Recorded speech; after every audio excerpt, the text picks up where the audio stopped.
आज येणाऱ्या बाळासाठी खूप सारे पार्सल रिसीव झाले आणि फर्स्ट टाईम मी रव्याची इडली बनवली. हाय, मी फौजीची बायको ऋतुजा. स्वागत करते तुमचं माझ्या व्लॉगमध्ये.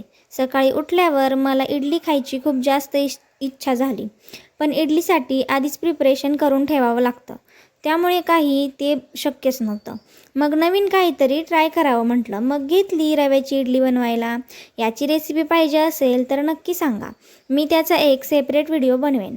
नंतर काही खायला भेटणार नाही, त्यामुळे आत्ताच सगळं खाऊन घेते. पण घरात बनवलेलं मला खायला जमतच नाही आहे, कारण मला बाहेरचं काही पचतच नाही. त्यामुळे जंक फूड मी जरा अवॉइडच करते. मागच्या व्लॉगमध्ये मला काही ताईंनी खूप छान छान सजेशन दिले, त्याबद्दल खरंच त्यांना अगदी मनापासून थँक्यू. तुमची एवढी काळजी आणि प्रेम बघून खरंच खूप छान वाटलं. त्यानंतर इव्हिनिंगच्या वेळी मस्त अशी फ्रेश झाले आणि दिवसभराचं शेड्यूल तयार केलं. तुम्ही करता का असं? मला नक्की कमेंट्समध्ये सांगा.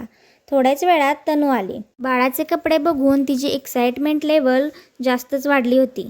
येणाऱ्या व्लॉगमध्ये मी हॉस्पिटल बॅकपॅकचा व्हिडिओ शेअर करणार आहे, त्यामुळे पेजला फॉलो करायला अजिबात विसरू नका. आणि बाळासाठी काय काय मागवलं आहे मी आणि ते खरंच युजफुल ठरेल का, हेही मी तुम्हाला सांगणार आहे. त्यामुळे अजिबात व्लॉग माझे स्किप करू नका. रेग्युलरली मी अपलोड करणार आहे, त्यामुळे नक्की पेजला फॉलो करा. व्हिडिओ